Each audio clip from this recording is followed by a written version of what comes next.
الحمد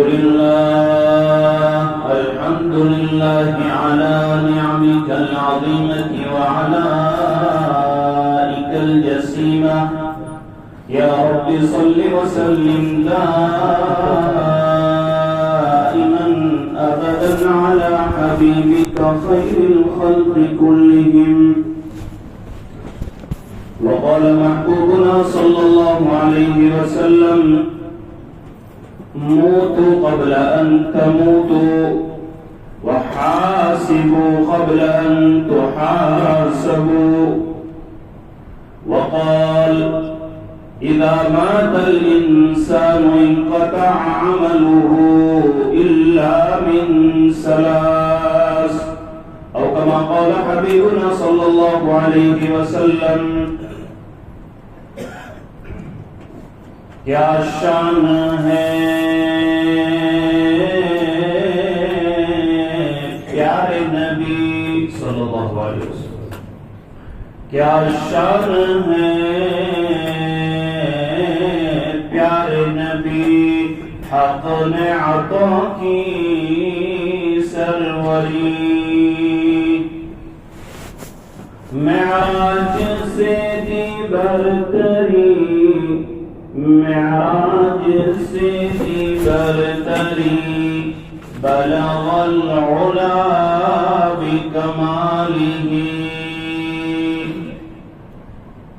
تکلیف بھی اس نے سہی، تکلیف بھی اس نے سہی جس نے دعا دشمن کو دی.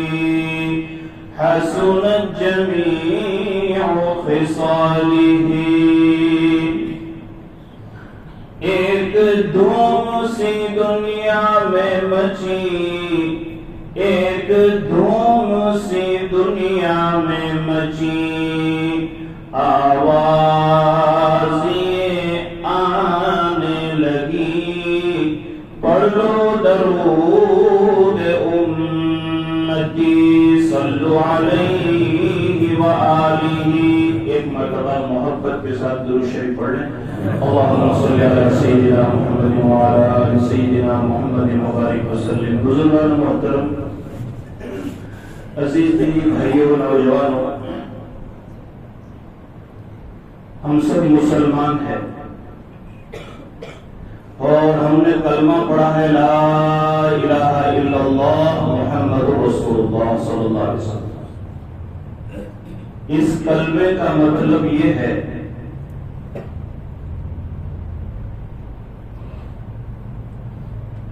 کہ اللہ نے ہمیں دو زندگی عطا فرمائی ہے، ایک دنیا کی زندگی اور ایک مرنے کے بعد کی زندگی. مکہ کے اندر جب ہمارے نبی صلی اللہ علیہ وسلم پیدا ہوئے اور آپ کو جب 40 سال کے بعد نبی بنایا گیا تو آپ نے پہلے دن پہاڑ پر کھڑے رہ کر پورے مکہ والوں کو اعلان کیا کہ لوگوں، تم مجھے جانتے ہو میں کون ہوں؟ تو سب نے کہا کہ ہاں ہم جانتے ہیں، آپ بڑے سچے ہیں، آپ امانت دار ہیں، آپ جھوٹ نہیں بولتے،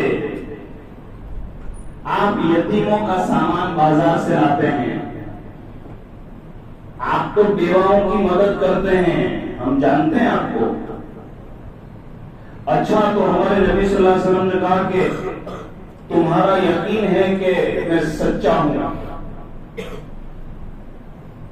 میں یتیموں کا سامان بازار سے لاتا ہوں، میں بیواؤں کی مدد کرتا ہوں، تو میں تمہیں ایک بات بتانے آج آیا ہوں، میری بات مانو گے؟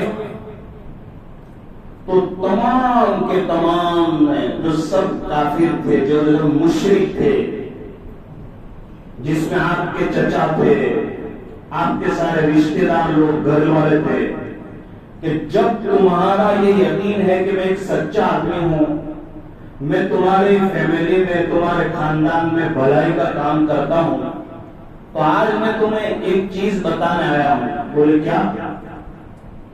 کہا کہ آج مجھے اللہ نے نبی بنایا ہے، میرے پاس آج جبرائیل علیہ السلام آئے، انہوں نے میرے اوپر قرآن اتارا، اور اللہ نے مجھے کہا ہے کہ تم مکہ کے اندر اعلان کر دو کہ اس دنیا کا پیدا کرنے والا اللہ کے سوا کوئی نہیں ہے، عبادت کے لائق وہی ہے، نفع وہی دیتا ہے، نقصان وہی دیتا ہے، عزت وہی دیتا ہے، ذلت وہی دیتا ہے، جو زندگی اور موت کا مالک ہے۔ اور دوسرا اعلان ہمارے نبی صلی اللہ علیہ وسلم نے کہا کہ اگر تم مجھے مانتے ہو کہ میں سچا ہوں تو میں آج ایک ایسا وعدہ کرنے آیا ہوں کہ مرنے کے بعد تمہیں کھڑا ہونا پڑے گا۔ اس سے پہلے مکہ میں کسی کا یہ یقین نہیں تھا کہ قبر کے بعد بھی کوئی زندگی ہے، آخرت میں کوئی زندگی ہے، جنت میں کوئی، سب بھول گئے تھے۔ عیسیٰ علیہ السلام کو 600 سال ہو گئے تھے، تو لوگوں نے کہا کہ یہ پیغمبر یہ کیا بات کرتے ہیں آپ؟ کہا کہ ہاں میرے خدا نے مجھے یہ کہا ہے کہ جاؤ پورے مکہ میں اعلان کر دو کہ 50-60 سال کی زندگی کے بعد جب تمہارے جسم سے ہم روح نکال دیں گے اور تمہاری اولاد تمہیں قبر کے اندر دفنا دے گی، ایک زمانے کے بعد تمہارا خدا، جس خدا نے تمہیں اپنی ماں کے پیٹ سے پہلی مرتبہ پیدا کیا تھا، وہ خدا تمہیں واپس قیامت میں پیدا کرے گا۔ گالیاں دینا شروع کی، پتھر مارنے شروع کی۔ یہ کیسی باتیں کرتے ہیں آپ؟ ایک آدمی مر جاتا ہے، اس کی ہڈیاں ختم ہو جاتی ہے، اس کا جسم ختم ہو جاتا ہے، اس کے بعد کیسے زندہ ہوں گے؟ اَإِذَا مِتْنَا وَكُنَّا تُرَابًا وَعِظَامًا أَإِنَّا لَمَبْعُوثُونَ۔ نبی آپ سچے ہیں، آپ کی ساری باتیں سچی ہے، لیکن یہ جو تم کہتے ہو کہ مرنے کے بعد کھڑا ہونا ہے اور اولاد کے بارے میں سوال کیا جائے گا، اور تم یہ کہتے ہو کہ اللہ کے سامنے زندگی کا حساب دینا پڑے گا کہ مال کہاں سے کمایا نے کہاں خرچ کیا، تمہاری جوانی کہاں چلی گئی، تم نے اپنے اولاد کی کیا تربیت کی، یہ جو تم بات کرتے ہو ہمیں سمجھ میں نہیں آتا۔ آپ سچے ہیں، آپ امانتدار ہیں، لیکن یہ ہمارے دماغ میں نہیں آتا کہ یہ مرنے کے بعد کیسے زندہ کریں گے۔ ایک چیز تھی، قرآن کریم میں اللہ پاک فرماتے ہیں کہ مکہ کے جتنے دشمن تھے نا، جو ہمارے نبی صلی اللہ علیہ وسلم کو گالیاں دیتے تھے، وہ جانتے تھے کہ اللہ کے نبی ہیں۔ یعرفونہ کما یعرفون ابناہم، جیسے آدمی اپنی اولاد کو جانتا ہے، بھائی اتنے سارے بیٹھے ہیں، اس میں میرا بچہ کون سا ہے میں جان لوں گا کہ نہیں، ایسے لوگ نبی کو جانتے تھے، لیکن ایک چیز کی وجہ سے وہ ایمان نہیں لائے۔ کیوں ایمان نہیں لائے؟ کہ یہ ہماری بات سمجھ میں نہیں آ جاتی کہ ایک آدمی مر گیا، ہزاروں سال اس کو قبرستان میں ہو گئے، اس کو دفنا دیا ہے، جلانے والوں نے جلا دیا، کھلانے والوں نے پرندوں کو کھلا دیا۔ ایسے قرآن میں کئی قصے ہیں کہ ہزاروں سال کے مرنے کے بعد اللہ نے ہاڑ پنجروں میں سے جان پیدا کی۔ کون ہے اللہ معلوم ہے آپ کو؟ امام بخاری رحمۃ اللہ علیہ نے ایک عجیب بات لکھی، ایک قصہ لکھا ہے۔ ایک آدمی کا بڑا گنہگار تھا، بہت گناہ کیے اس نے، اس کی موت کا وقت قریب آیا، مرنے کا وقت قریب آیا، بیمار ہو گیا، اس کے گلے کے نیچے پانی نہیں جاتا تھا۔ اس نے اپنے سارے اولاد کو جمع کیا اور جمع کر کے کہا کہ میرے بچوں، میرے دنیا سے جانے کا ٹائم آ گیا ہے، دھیان سے سننا میرے بھائیوں۔ تو کہا کہ ابا بتاؤ تمہاری کیا وصیت ہے، آپ کیا وصیت کرنا چاہتے ہیں؟ کہا کہ میری ایک وصیت ہے، میں مر جاؤں تو مجھے دفن مت کرنا، مجھے دفن مت کرنا۔ تو کیا کرے؟ کہا کہ مجھے کپڑے میں لپیٹ کر جلا دینا، اور جو اس کی راکھ ہو نا، راکھ وہ الگ الگ سمندر کے اندر بہا دینا. باپ نے کہا, مسلمان تھا, بیٹا بھی مسلمان, ماں بھی مسلمان, تو اولاد نے کہا کہ ابا لوگ ہم کو کیا کہیں گے کہ مسلمان نے لاش جلا دی. کہا کہ اگر تم میری اولاد ہو تو میری وصیت پر عمل کر لینا, میری وصیت ہے, مجھے دفن مت کرنا. بیٹے سمجھاتے رہے, باپ سمجھنے کے لیے تیار نہیں. 2 دن 4 دن 11 دن کے بعد باپ کا انتقال ہو گیا. رات کے سناٹے میں چاروں بچوں نے اپنے باپ کو کپڑے میں لپیٹا اور چپ چاپ جنگل میں گئے. مسلمان باپ کو جلا دیا, اس کی راکھ کو الگ الگ سمندر کے اندر ڈال دی. اللہ تبارک و تعالیٰ سب کچھ دیکھ رہے تھے. اللہ تعالیٰ فرشتے, اللہ کے فرشتے دیکھ رہے. اللہ پاک نے حکم کیا میرے اس بندے کو میرے سامنے حاضر کرو. اللہ تعالیٰ نے سمندر کے فرشتوں کو حکم دیا کہ اس کی راکھ کو جمع کرو. سمندر کے فرشتوں نے اس کے راکھ کو جمع کر دیا. جب اس کی راکھ جمع ہو گئی تو اللہ پاک نے مٹی کے فرشتوں کو کہا اس کا جسم بناؤ. اللہ کے لیے کیا مشکل ہے. جو خدا اپنی ماں کے پیٹ سے ہمیں پہلی مرتبہ پیدا کیا ہے, وہی خدا ہمیں دوسری مرتبہ پیدا کرے گا. مرنے سے بات پوری نہیں ہو گئی کہ فاتحہ ہو گیا, بات دعا کر کے ختم ہو گئی. سنو دھیان سے, اس انسان کو اللہ پاک نے واپس زندہ کر دیا, اس کا جسم بن گیا, اور فرشتے اس کو لے کر اللہ کے دربار میں پہنچے.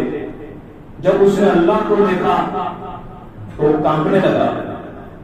تو اللہ پاک نے کہا میرے بندے گھبرانے کی کوئی ضرورت نہیں ہے, ڈرو مت, میں تیرا خدا ہوں, تو میرا بندہ ہے.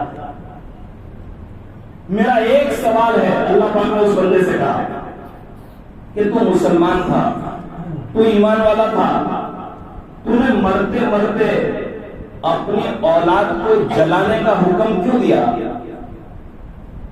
تو اللہ تو سب جانتے ہیں, پھر بھی اللہ پاک بندے سے پوچھتے ہیں. تو اس بندے نے کہا کہ اللہ میں نے زندگی بھر گناہ کے کام کیے, میرے رجسٹر میں کوئی نیکی نہیں, میں ہمیشہ شرک کیا کرتا تھا, میں ہمیشہ اپنی اولاد کے ساتھ بدسلوکی کرتا تھا, میں نے کبھی کوئی نماز نہیں پڑھی, میں نے کبھی کوئی زکوٰۃ ادا نہیں کی, میرے پاس مال و دولت تھا, میں نے حج بھی نہیں پڑھا ہے.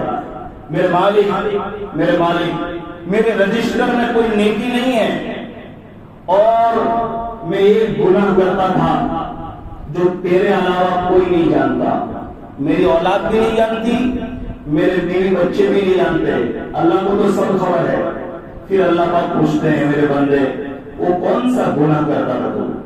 اس نے کہا کہ اللہ پاک 50 سال سے میں کوئی دھندا نہیں کرتا تھا, قبرستان میں سے مردے کو لاتا تھا, اس کے کفن کو نکالتا تھا, بازار میں بیچتا تھا, اور قبرستان کے مردے سے گندی حرکت کرتا تھا. میری زندگی ایسے ہی چلی گئی, ایسے ہی پیسوں سے میں نے میری اولاد کو پالا, میرے پاس کمانے کا کوئی دوسرا راستہ نہیں تھا. میں نے سب سے گندا کام کیا ہے کہ لوگ اپنے ماں باپ کو قبرستان میں دفنانے آتے تھے اور میں رات کو چپ چاپ قبر کھود کر کفن نکالتا تھا, بازار میں بیچتا تھا, ان مردہ لاشوں کے ساتھ میں گندی حرکت کرتا تھا. مالک مجھے اس وقت سمجھ میں نہیں آیا کہ میرا کیا ہوگا, لیکن جب میرے مرنے کا ٹائم آیا تو مجھے خوف ہوا, مجھے ڈر ہوا کہ میں اپنے مالک کے سامنے کیسے کھڑا رہوں گا, میں اپنے خدا کے سامنے کیسا کھڑا رہوں گا. تو پھر میں نے سوچا کہ اس سے بہتر ہے کہ مجھے قبر میں نہ دفنایا جائے. قبر میں دفنائیں گے تو فرشتے آئیں گے, فرشتے آئیں گے تو سوال کریں گے, میں جواب نہیں دوں گا تو اللہ تعالیٰ جہنم میں ڈال دیں گے. اس سے بہتر ہے کہ دفنانے کا جو نہیں, میں نے میری اولاد کو تیرے خوف کی وجہ سے, تیرے ڈر کی وجہ سے, تیرے سامنے ڈر کی وجہ سے کہ میرے اللہ کو کیا منہ دکھاؤں گا, میرے خدا کو کیا منہ دکھاؤں گا, اس لیے میں نے میری اولاد کو یہ کہا تھا کہ مجھے دفنانا نہیں، مجھے جلا دینا۔ پروردگار نے کہا کہ ہاں میرے بندے، تو گنہگار تھا، تو کفن چوری کا کام کرتا تھا، مردہ لاشوں کے ساتھ گندی حرکت کرتا تھا، مرتے مرتے تو نے جو اپنی باڈی کو جلانے کا جو حکم دیا وہ اس لیے تھا کہ تیرے دل کے اندر میرے بارے میں خوف تھا کہ میں اپنے خدا کو کیا منہ دکھاؤں گا۔ بس مرتے مرتے ایک سیکنڈ کے لیے تیرے دل کے اندر جو میرا ڈر پیدا ہوا، میرا خوف پیدا ہوا ایک سیکنڈ کے لیے، اس ایک سیکنڈ کے صدقے میں نے تیرے زندگی بھر کے سارے گناہ کو معاف کر دیا، اور جا میں نے تجھے ہمیشہ کے لیے جنت میں داخل کر دیا۔ یہ خدا ہے۔ میری بات کو یہاں سے گئی میرے بھائیوں کہ ہمارا سب سے بڑا عقیدہ یہ ہے کہ ہمیں مرنے کے بعد کھڑا ہونا ہے۔ ہمارے مرحوم حاجی عبدالغفار بھائی کی دنیا کی زندگی ختم ہوئی ہے، آخرت کی زندگی شروع ہوئی ہے۔ ہمارے نبی صلی اللہ علیہ وسلم نے فرمایا جو انسان مر جاتا ہے اس کی قیامت شروع ہو جاتی ہے۔ سوال یہ ہوتا ہے میرے بھائیوں، سب سے بڑی ضرورت یہ ہے ہماری اس وقت کہ ہمارا جو معاشرہ، ہماری سماج، کہ ہم جیئیں گے تو مسلمان بن کر، مریں گے تو مسلمان بن کر۔ اس وقت کا جو حالات پیدا ہو رہے ہیں، دھیرے دھیرے ہمارے دشمنان، ہمارے سے اسلام سے دشمنی کرنے والے، مسلمانوں سے دشمنی کرنے والے، ان کے پلاننگ یہ ہے کہ مسلمان خالی نام کا باقی رہے، اس کے سروں سے ٹوپی کو نکال دو، اس کے چہرے سے داڑھی کو نکال دو، اس کی عورت کو ننگا کر دو، اس کو حرام میں لگا دو۔ تو میرے بھائیوں، سب سے بڑی ضرورت یہ ہے کہ میرے اور آپ کا جنازہ ایمان کی حالت میں اٹھے۔ کیا کرنا پڑے گا اس کے لیے؟ کیا کرنا پڑے گا؟ ذرا سنو، میرے 3 بچے ہیں، کبھی آپ نے اس کی اتحیت سنی؟ نبی علیہ السلام فرماتے ہیں کہ جب کسی انسان کا انتقال ہو جاتا ہے اور اس کی اولاد غسل کفن دے کے اس کو قبرستان کے حوالے کر دیتے ہیں، نیکی کرنا چاہے اور بولو کر سکتے ہیں؟ اب عبدالغفار بھائی 2 رکعت پڑھ سکتے ہیں؟ ارے بولو، نہیں پڑھ سکتے۔ ایک سبحان اللہ پڑھ سکتے ہیں؟ نہیں پڑھ سکتے۔ لیکن ہاں میرے آقا محمد رسول اللہ صلی اللہ علیہ وسلم نے فرمایا 3 لوگ ایسے ہیں، 3 لوگ کہ مرنے کے بعد بھی، قبر میں چلے جانے کے بعد بھی، ان کی ہڈیاں ختم ہو جانے کے بعد بھی، مرنے کے ہزاروں سال ہو جانے کے بعد بھی 3 آدمی ایسے ہیں کہ ان کی نیکی چالو رہتی ہے، ان کے فرشتے ان کی نیکیاں لکھتے رہتے ہیں۔ صحابہ نے پوچھا کہ ایسا کون ہے کہ مرنے کے بعد بھی اس کی نیکیاں چالو رہے؟ ہمارے نبی صلی اللہ علیہ وسلم نے فرمایا مرنے والے نے اپنے پیچھے ایسی اولاد چھوڑی، ایسے بیٹے چھوڑے، ایسے نواسے اور پوتیاں چھوڑی کہ اس اولاد نے مدرسے میں جا کر، مسجد میں جا کر درود شریف پڑھا، اپنے باپ کے لیے سورہ فاتحہ پڑھی، اپنے باپ کے لیے صدقہ کیا۔ تو اللہ تبارک و تعالیٰ فرماتے ہیں بھلے مرنے والا مر گیا لیکن اس کا بیٹا دنیا میں درود شریف پڑھ رہا ہے، دنیا میں نماز پڑھ رہا ہے، باپ کی نیکی چالو رہتی ہے۔ کسی نے کنواں کھدوا دیا، کسی نے کوئی کتاب چھپوا دی، او میرے بھائی ذرا سوچو تو صحیح، جس ماں باپ کے صدقے میں ہم کو ایمان ملا ہے، اگر ماں باپ مسلمان تھے تو ہم مسلمان ہیں، تو ہمارا مسلمان کے گھر میں پیدا ہونا یہ ہمارے ماں باپ کے صدقے میں ہوا ہے۔ تو کیا جن ماں باپ کی وجہ سے 50 سال تک جو ماں باپ ہماری وجہ سے تڑپتے رہے، ہماری وجہ سے گرمیاں برداشت کی، ہماری وجہ سے بیماریاں برداشت کی، میری اولاد کا کچھ ہو جائے، آج حالت یہ ہو گئی کہ باپ ماں کے مرنے کے بعد 40 سال ہوا کہ پھر عید کے دن قبرستان جائیں گے، مرنے کے 2-3 دن کے بعد نہیں۔ میرے بھائیو، ذمہ داری ہے ایک باپ ہونے کا حق یہ ہے کہ 24 گھنٹے کے اندر ہم کم سے کم اپنے ماں باپ کے لیے 10 منٹ نکالیں، کم سے کم ان کے لیے 15 منٹ نکالیں۔ ایک مرتبہ سبحان اللہ تو پڑھ سکتے ہیں، ایک مرتبہ اللہ اکبر تو پڑھ سکتے ہیں۔ ابھی میں رمضان میں دمن میں تھا، آج سے 5 سال پہلے وہاں ایک بات بتائی تھی کہ اگر کوئی آدمی جمعہ کے دن 100 مرتبہ سبحان اللہ العظیم و بحمدہ پڑھتا ہے، کتنی مرتبہ؟ 100 مرتبہ. دھیان سے سننا. تو پڑھنے والے کے 1,00,000 گناہ معاف ہوتے ہیں. خالی سبحان اللہ العظیم و بحمدہ، سبحان اللہ العظیم و بحمدہ 100 مرتبہ جمعہ کے دن 1,00,000 گناہ پڑھنے والے کے معاف ہوتے ہیں. 12,000 گناہ اس کی ماں کے معاف ہوتے ہیں اور 12,000 گناہ اس کے باپ کے معاف ہوتے ہیں. ایک بچے نے مجھے یوں کہا کہ قاری صاحب میں نے بیان سنا تھا آپ کا آج سے 5 سال پہلے، میں ہر جمعہ کو 100 مرتبہ یہ پڑھتا ہوں سبحان اللہ العظیم و بحمدہ. میری ماں کو انتقال کو 3 سال ہو گئے.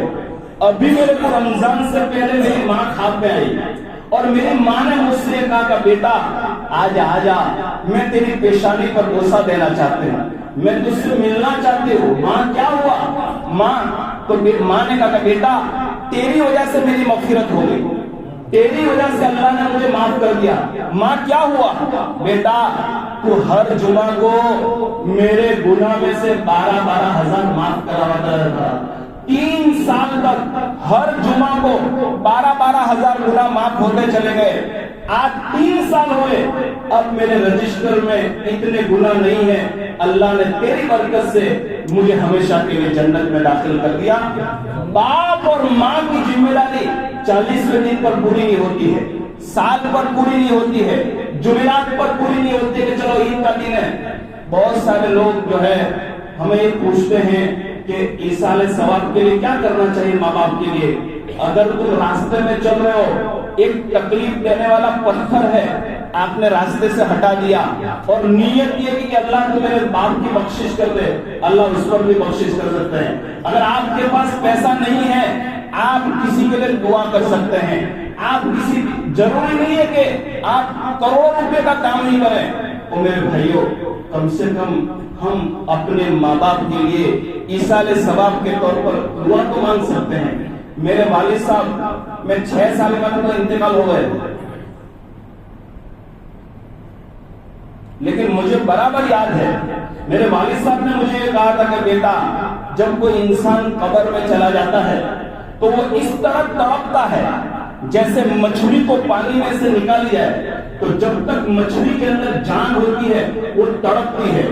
اسی طرح مردہ قبر میں بے قرار ہوتا ہے، لیکن جیسے ہی کسی مردے کو ایصال ثواب کیا جاتا ہے، قل هو اللہ پڑھ کر اس کو بخشا جاتا ہے، تو اس جیسے مچھلی کو پانی ملنے کی وجہ سے مچھلی کے اندر جان پیدا ہو جاتی ہے، اسی طرح کسی مرحوم کو، کسی ماں باپ کو، کسی اپنے رشتہ دار کو قبرستان میں ایصال ثواب کیا جاتا ہے تو وہ اپنی اولاد کے لیے دعا کرتی ہے.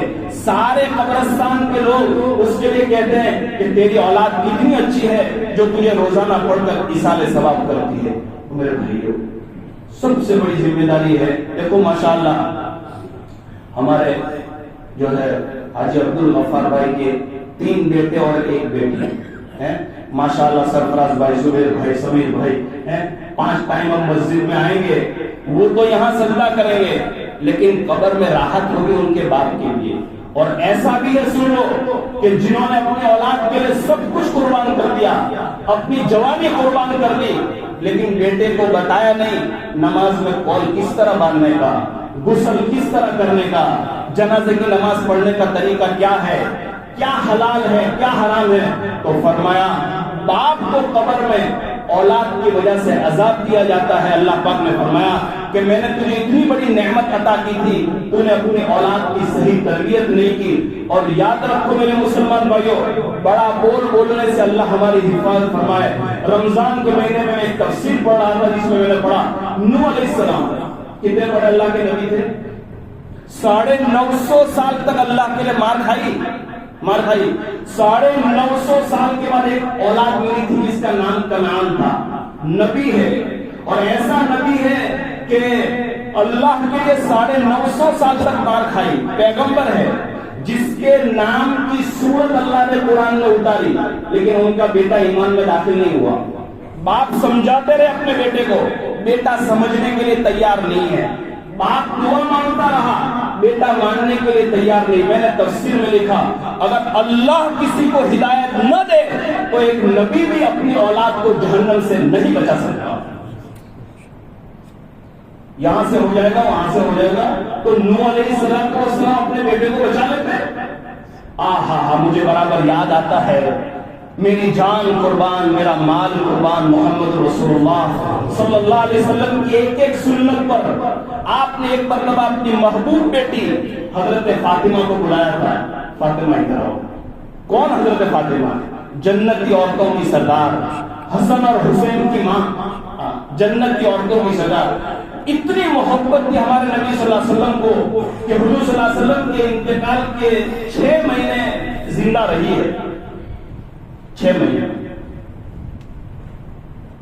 حضرت فاطمہ رضی اللہ جنت کی عورتوں کی سردار ہے۔ اچھا، ہمارا یقین ہے اس وقت دنیا کے اندر جتنی عورتیں ہیں حضرت فاطمہ کے ایک بال کے برابر نہیں ہے، اتنا اونچا مقام ہے نا۔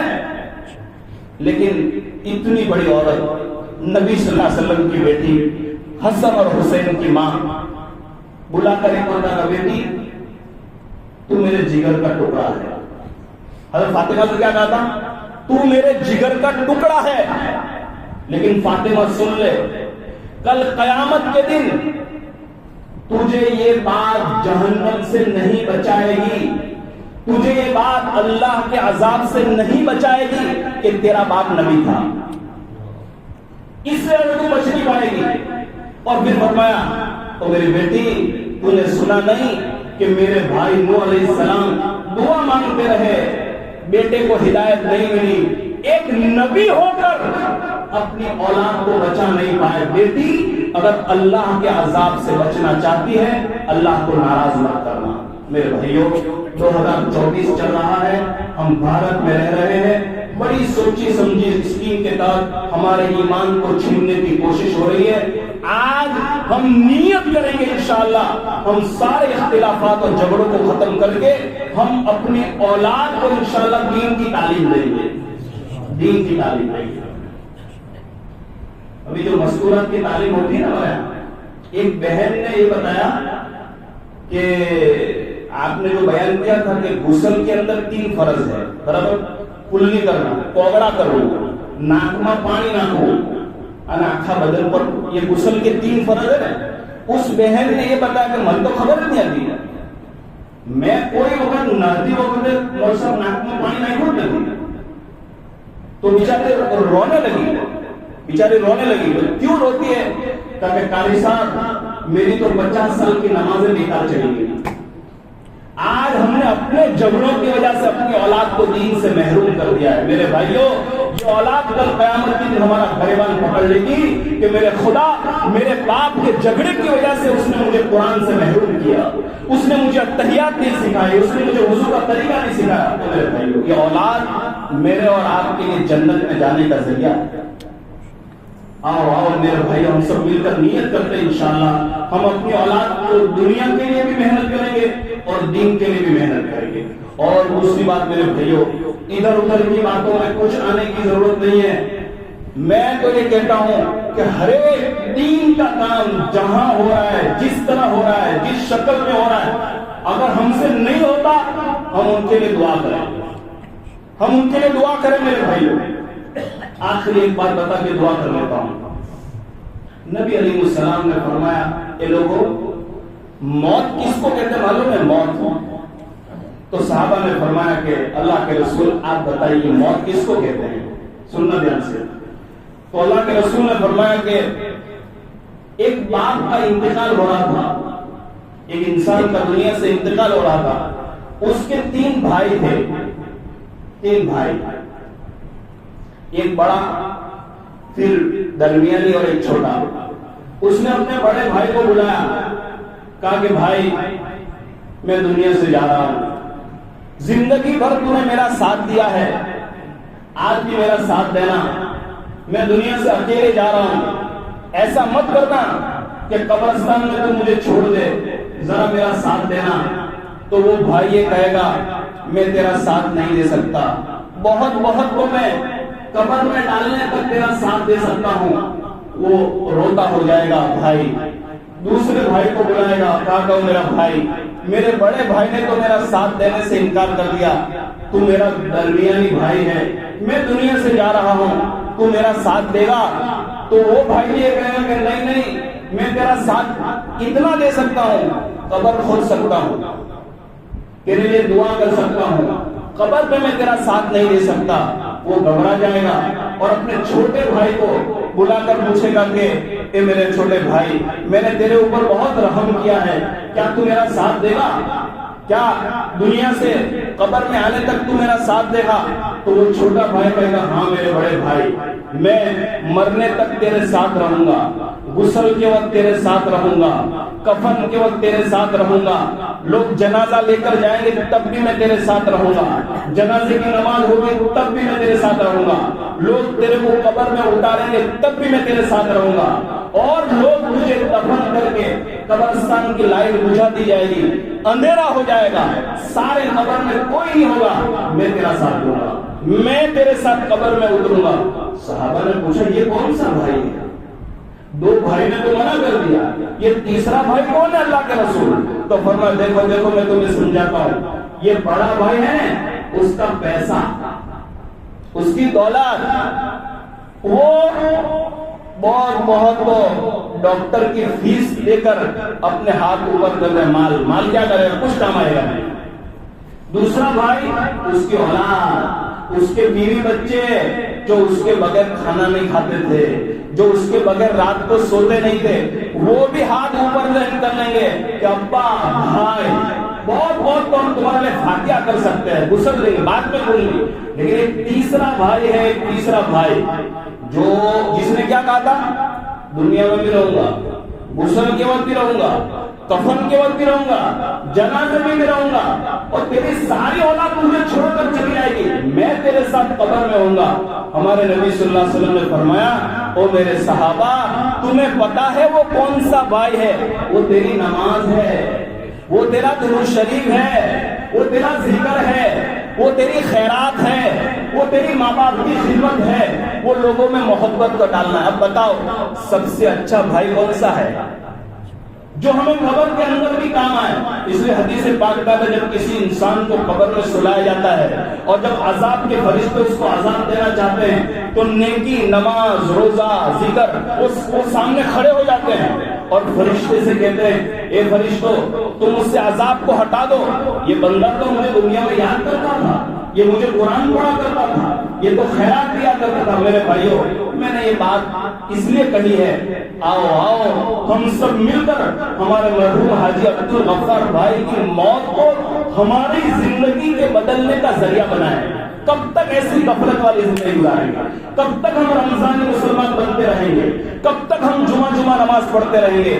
ایک دن آج عبدالغفار بھائی کو جنازے کے حوالے سے ہم نے پہنچایا ہے، کل میری اولاد مجھے پہنچا دے گی اور 40 دن کے بعد کوئی کسی کو یاد نہیں کرے گا، ایک بھائی ہمیں کام دے گا۔ اس لیے میرے بھائیوں اپنی زندگی میں نیک کام کر لو، اپنی زندگی کے اندر اپنے پیسوں کا صحیح استعمال کر لو، ورنہ اللہ ہی ہماری حفاظت فرمائے۔ اللہ تعالیٰ سے میں دعا کرتا ہوں اللہ تعالیٰ ہمارے اس مرحوم کی بال بال مغفرت فرمائے۔